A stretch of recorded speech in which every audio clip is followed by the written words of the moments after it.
Dalawa ang patay sa pagsabog at sunog sa paggawaan ng paputok. Ang mga kaanak ng mga biktima nanawagan ng tulong at isa sa mga naunila, buntis pa naman. Saksi live, si Jamie Santos. Jamie? PIA Igan, nakukordon na ang paggawaan ng paputok na sumabog kaninang hapon dito sa Barangay Bigaa, Cabuyao, Laguna. 2 ang namatay at 6 ang sugatan. 4 sa mga ito ang nasa kritikal na kondisyon.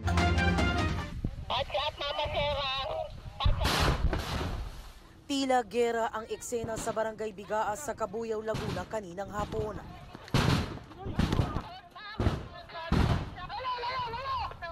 Sunod-sunod ang pagsabog habang balot ng makapal na usok ang lugar. Pero hindi tao kundi apoy ang kalaban ng mga otoridad dahil nasusunog doon ang isang pagawaan ng paputok. Sabi, ayun o. Ayan, sabugan pala sabugan. Kahit sa malayo, rinig pa rin ang malalakas na pagsabog at tanaw ang malaking usok mula rito. Kanya-kanyang takbo palayo ang ilang residente. Yung bata, yung bata! Tricycle! Yung bata! Ang batang ito halos hindi na makilala dahil nangingitim na at nalapnos ang halos buong katawan. Bitbit ng isang lalaki, agad siyang isinugod sa ospital sa tulong ng isang rider. Ayon sa mga otoridad, 2 ang kumpirmadong patay habang 6 ang sugatan sa insidente.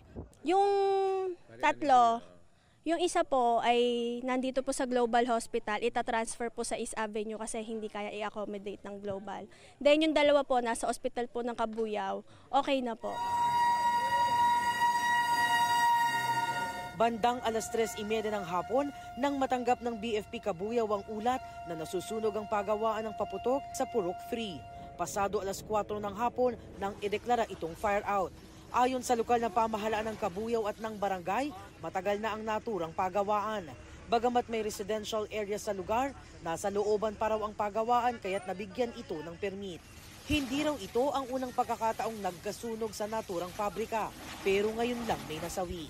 Dumalaw na rin sa pinangyarihan ng insidente ang alkalde ng Cabuyao at nangakong sasagutin ng LGU ang pagpapagamot sa mga sugatan.